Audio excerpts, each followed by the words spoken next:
Good morning students. Today's lecture related to the Indian monsoon. Already we discussed here the factors that are affecting the Indian monsoons. Here we discuss detailed discussion about the Indian monsoon.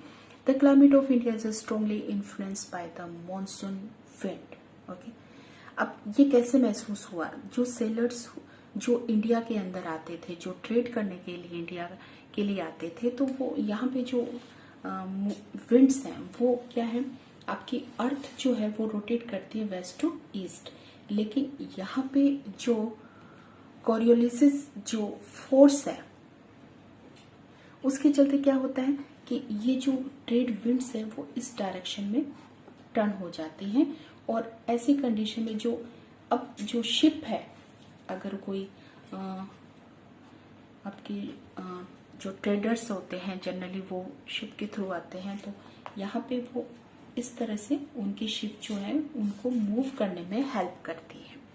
तो इसको सबसे पहले जो है वो traders जो sellers हुआ करते थे उन्होंने इसको नोटिस किया कि they defined it from the reversal of the wind system as they came by sailing ship at the mercy of the winds. बहुत ही मतलब उनकी जो शिप्स हुआ करती थी ना, वो मर्सी मतलब इन हवाओं की दया से जो है वो डायरेक्शन वाइज मूव करती थी। द अरब जो पहले पर्सन हैं जिन्होंने जो एज अ ट्रेडर इंडिया में आते थे, नेम्ड जो मॉनसून का जो नाम है, इन विंड को जो मॉनसून बोला गया है, तो वो अरब्स थे, उन्होंने ही इसे नेम दिया है monsoon. Okay, name this seasonal reversal of the wind system. Okay, तो इंडिया के यहाँ पे इस मॉनसून के मैकेनिज्म को समझने के लिए, to understand the mechanism of the monsoon we have to know some important facts. The first is the differential heating and cooling of land and water creates low pressure area on the land mass of India. देखिए, आप लोग अच्छे से इस चीज को जानते हो कि जो हीटिंग और कूलिंग जो लैंड और वाटर की बात करते हैं तो उनमें डिफरेंस है। एक ही समय पर अगर आपकी लैंड है और वाटर है और एक ही समय पर उसको सन हीट दे रहा है, तो यहाँ पे जो लैंड है in compare to water fast जो है वो हॉट हो जाती है, गर्म हो जाती है, और वाटर जो है वो लेट से यहाँ पे गर्म होता है। और उसी ढंग से अगर ठंडे होने की बात आती है, कूल की बात आती है, तो लैंड पहले ठंडी हो जाती है, वाटर देर से होता है। तो यहाँ पे कूलिंग और हीटिंग जो दोनों के अंदर में डिफरेंस है, टाइम में डिफरेंस है, तो उसका असर क्या होता है कि देखिए इंडिया की, हम ये रिगार्डिंग इंडिया के मैकेनिज्म, मॉनसून के मैकेनिज्म की बात कर रहे हैं। तो देखिए ये इंडिया है, इंडिया का ये सराउंडिंग जो है वाटर है और इसका जो इनर जो है एरिया वो लैंड है। तो ये लैंड जो है वो हॉट है और वाटर जो है वो कूल है। तो ऐसी कंडीशन में लो प्रेशर एरिया यहाँ पे देखने को मिलता है और हाई प्रेशर एरिया यहाँ पे देखने को मिलता है। तो हाई प्रेशर जो पहले हमने आपको पहले ही समझा दिया था कि हाई प्रेशर से जो विंड है वो लो प्रेशर की ओर जाती है। तो ये समर के टाइम पर ये हाई प्रेशर से विंड लो प्रेशर की ओर जाती है। और पहले आपको पता है कि समर है, तो ऐसी कंडीशन में सन जो है इस टाइम नॉर्दर्न हेमिस्फीयर जो है उसको हीट दे रहा है। Okay, so the first point is clear and the second, the shifting of the position of intertropical convergence zone ITC-Z। देखिए 0 डिग्री इक्वेटर, ओके, और 23.5 डिग्री, 23.5 और 30, ये जो 30 डिग्री के बीच का, ओके, यहां से जो है विंड्स जो है ये हाई प्रेशर एरिया है, और ये जो 0 डिग्री इक्वेटर है ओके, उसके अपर साइड इसके नॉर्थ में 5 डिग्री और इसके साउथ का 5 डिग्री। यहाँ समर में इस हिस्से में जो है आपका ये बेल्ट बनता है। इस बेल्ट को ही इंटर ट्रॉपिकल कन्वर्जेंस जोन बोला गया है। ये क्या है? ये लो प्रेशर एरिया है,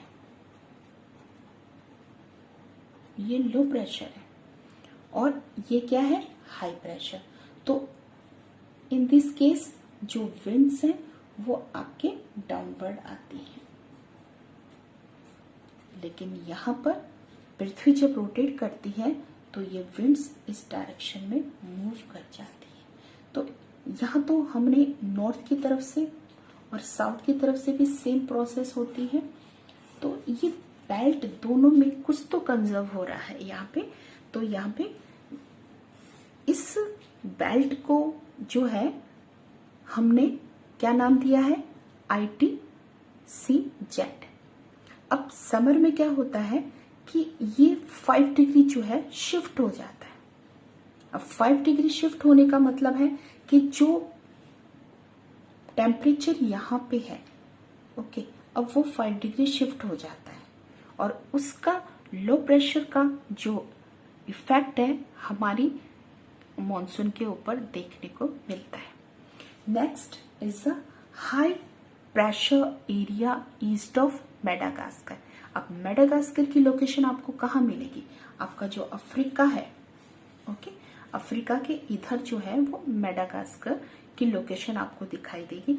अब इन्होंने 20 डिग्री साउथ भी बोला है। अगर आप अपने वर्ल्ड के मैप में यहाँ पे इक्वेटर है तो यहाँ 20 डिग्री साउथ में जाइए, आपको अफ्रीका के पास यहाँ पे मेडागास्कर मिल जाएगा। अगर आप इस मेडागास्कर की लोकेशन देख रहे हो और यहाँ पे इंडिया, तो बीच में कोई भी हमें यहाँ पे ऐसा बैरियर नहीं दिखाई देता कि जो यहाँ की हाई प्रेशर विंड को रोक सके। डायरेक्ट अगर यहाँ पे लो प्रेशर बनता है तो ये विंड्स जो है अट्रैक्ट होती है यहाँ आने के लिए, ओके। तो ये हमने बता दिया मेडागास्कर की लोकेशन कहाँ है, ओके। तो यहाँ पे हाई प्रेशर एरिया डेवलप होता है, ओके, और अंदर जो इंडिया का जो है वो लो प्रेशर एरिया है। तो मेडागास्कर का जो हाई प्रेशर एरिया है वो भी हमारे मॉनसून को इफेक्ट करता है। डी here the Tibetan plateau gets intensely heated during summer, which result in the strong vertical air currents and the formations of low pressure over the plateau at about the 9 kilometer above the sea. अब कहाँ पे है ये प्लेटू? कहाँ पे है? देखिए, आपका इंडिया है, ये हिमालय है, ओके। तो ये है आपका तिब्बत प्लेटू। तो ये तिब्बतियन प्लेटू है और यहाँ का आपका इंडिया का नॉर्थ वेस्ट, इनमें सबसे ज्यादा जो है हमें प्रेशर क्योंकि ये क्या है? हीटेड है, ये बहुत ज्यादा गर्मी में बहुत ज्यादा गर्म हो जाते हैं।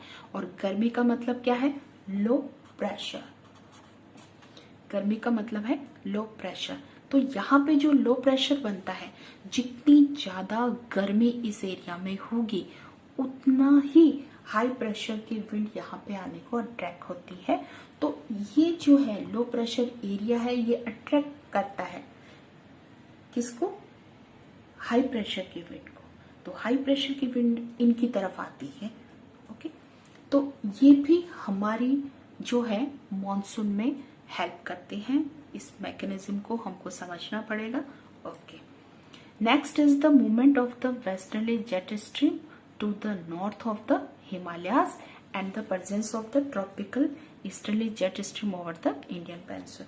जेट स्ट्रीम को ऑलरेडी हमने बताया था कि ये हिमालय, प्रीवियस लेक्चर में हमने एक्सप्लेन कर दिया था कि ये समर में जो है वो हिमालय के नॉर्थ में मूव करती है, क्योंकि आपका सन जो है समर में नॉर्दर्न हेमिस्फीयर को हीट देता है, इन ज्यादा heat, more heat, okay, in compare to southern hemisphere, okay. और यहाँ पे 14 डिग्री जो है वो पेनिसुलर पार्ट में ये मूव करती है, तो इसका जो है असर हमारे मॉनसून के ऊपर देखने को मिलता है।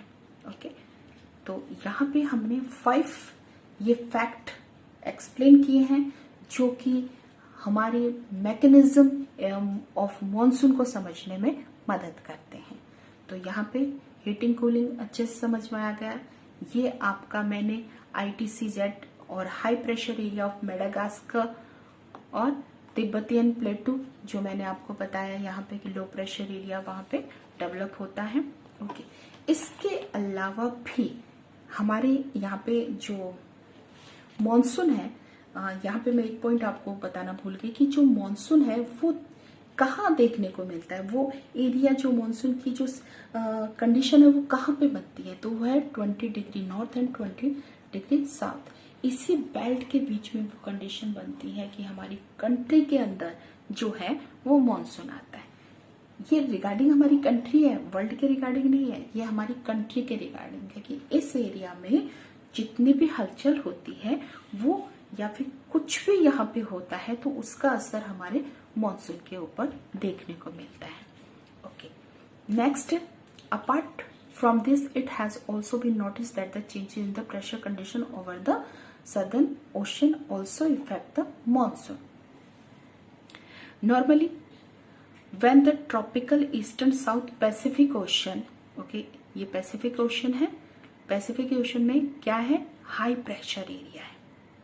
ओके, और आपके यहाँ पे इंडियन ओशन के पास का जो एरिया है वो क्या है, लो प्रेशर एरिया है। तो ऐसी कंडीशन में हाई प्रेशर की हवाएं लो प्रेशर की तरफ जाएंगी। और लेकिन यहाँ पे कुछ सालों से फिर ये क्या है कि कंडीशन थोड़ी सी रिवर्स हो जाती है, तो फिर यहाँ पे हाई प्रेशर बनता है और यहाँ पे लो प्रेशर बनता है, और जिसके कारण ये एक ऊपर जाना, okay, upside and downward, upside and downward, तो यहाँ पे ऑसिलेशन देखने को मिलता है और ये साउथ पार्ट में बनता है, तो इसको सदर्न ऑसिलेशन बोला जाता है, SO। ओके, अब यहाँ पे 2 प्लेस हमें दिया गया है। यहाँ पे ऑसिलेशन का मतलब झूला होता है कि upside and downward, upside and downward. The difference in pressure over Tahiti.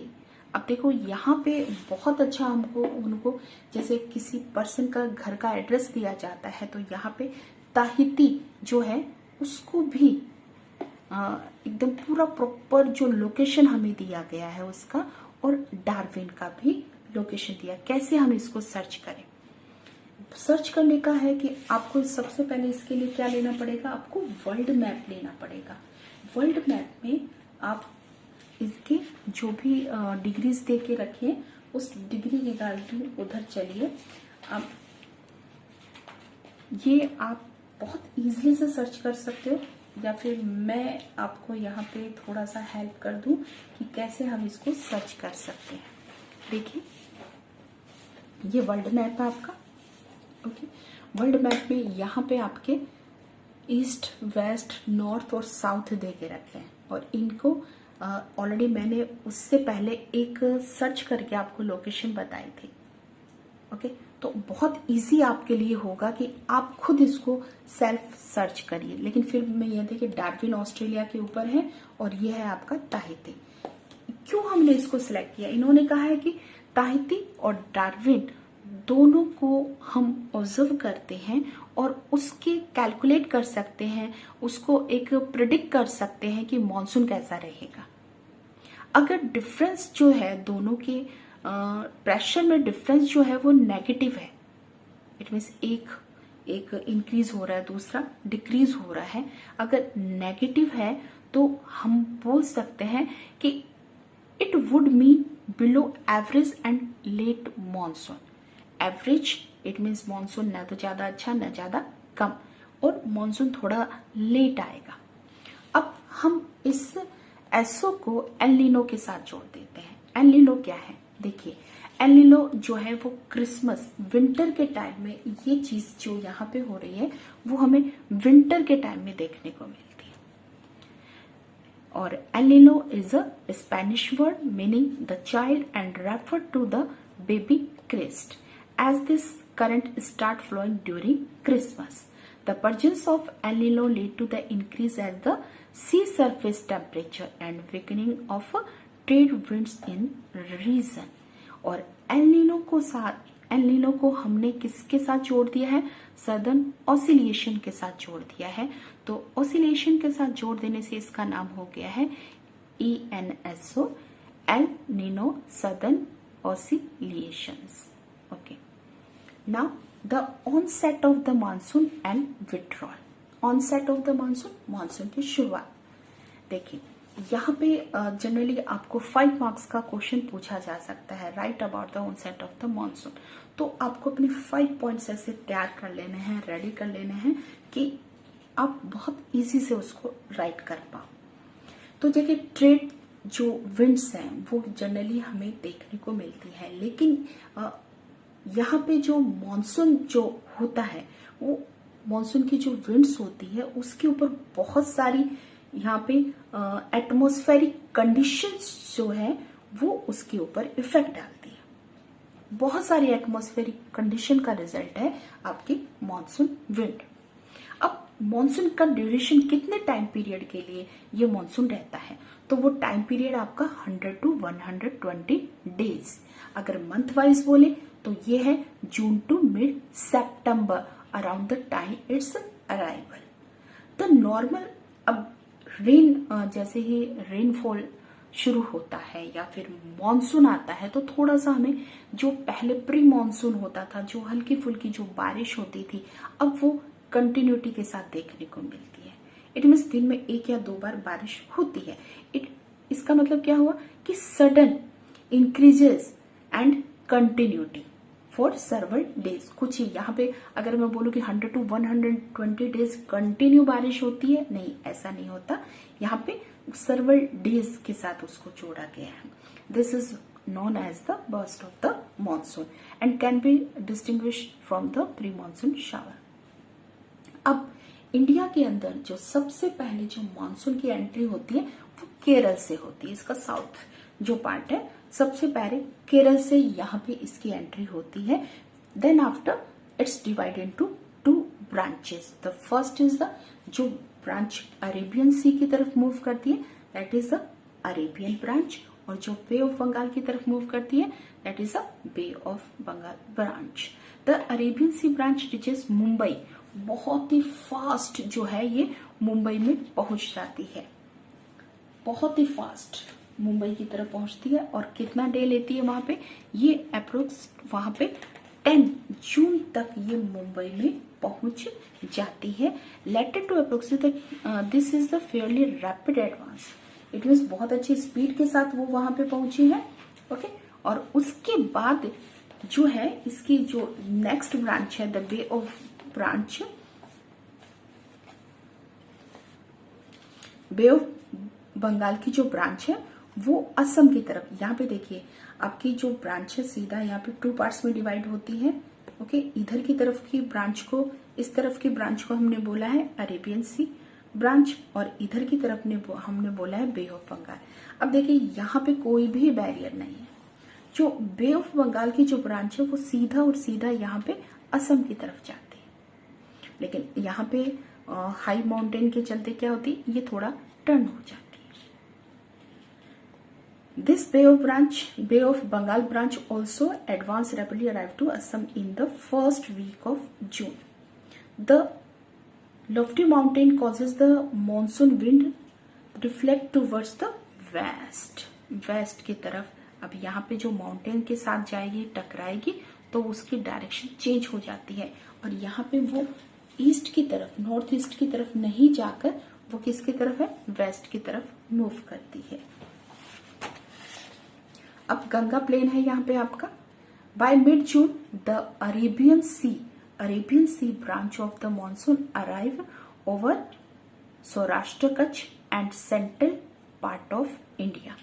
अब ये central part of India and Kutch, यहाँ पे आपके Saurashtra, Kutch and central part of the country. The Arabian sea and the Bay of Bengal branches of the monsoons merge over the northwest part of Ganga plain. Delhi generally received the monsoon. Okay, by which branch? Bay of Bengal, end of June. और उसके बाद में आपका जो first week of July की बात करें, यहाँ पे 4 जुलाई, फर्स्ट वीक ऑफ जुलाई की बात करें तो ये आपका सारा का सारा नॉर्थ वेस्ट पार्ट जो है इससे कवर हो जाता है। Which state? Western Uttar Pradesh, Punjab, Haryana, eastern Rajasthan. Okay, इन सारे एरिया में मॉनसून आ जाता है। अब मॉनसून यहाँ पे आने के बाद में अब जो टाइम है उसके रिटर्न का टाइम हो गया। अब रिटर्न का जो टाइम है इसका, जैसे आपके यहाँ पे हल्की हल्की ठंड शुरू हो जाती है, इस एरिया के अंदर हल्की हल्की ठंड शुरू हो जाती है। ओके, तो ठंड का मतलब क्या है? टेम्परेचर का लो होना और प्रेशर का हाई होना। तो यहाँ पर हाई प्रेशर एरिया बनता है, लेकिन यहाँ पर लो प्रेशर एरिया बनता है, जिसके चलते क्या होता है कि ये विंड्स जो है इसकी तरफ मूव होना शुरू हो जाती है। विड्रॉल और the retreat of the monsoon is a more gradual process. The withdrawal of the monsoon begin in the north west state. First of all, ये शुरू होता है आपके नॉर्थ वेस्ट स्टेट में। By mid October, it withdrawal completed from the northern half of the peninsula. Okay, वो आपके mid अक्टूबर 15 अक्टूबर आते आते यहाँ पे वो है नॉर्थ पार्ट और उसका हाफ पेनिसुलर पार्ट को कंप्लीट करता है। फिर बहुत ही रैपिडली जो है वो नीचे की तरफ आता है। Okay, withdrawal from the south half of the peninsula is fairly rapid. Bye early December the monsoon has withdrawal from the rest of country. पूरी कंट्री से वो पास हो जाता है, निकल जाता है दिसंबर आते आते। देखिए यहाँ पे 1 दिसंबर एंड 15 दिसंबर। अब हम बात करते हैं अपने मॉनसून के। तो यहाँ पे सबसे पहले हमने बोला कि केरल में एंट्री करता है, लेकिन केरल से पहले ये आपके आइसलैंड जो है उस आइसलैंड के ऊपर भी इसकी एंट्री होती है। तो फर्स्टली यहाँ इसमें एंटर करने से पहले वो आपके आइसलैंड के ऊपर एंट्री उसकी होती है। From the last week of April to the first week of the May, the withdrawal takes place progressively from north to south.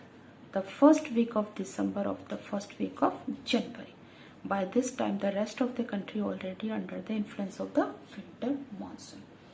देखिए, इस बार आप नोटिस जरूर कीजिएगा इस चीज को कि अभी जो मॉनसून चल रहा है, ओके, तो यहाँ पे आपने देखा कि इस साल थोड़ा सा मॉनसून जो है लेट आया, वरना हमारे राजस्थान में उसका जो टाइम पीरियड था वो था 1 जुलाई। तो जुलाई पार हो चुका, पूरा 15 जुलाई भी पार हो चुका है, लेकिन हमारे यहाँ पे रेनफॉल नहीं हुई। तो अब ये रेनफॉल अगस्त में देखने को मिल रही है हमें।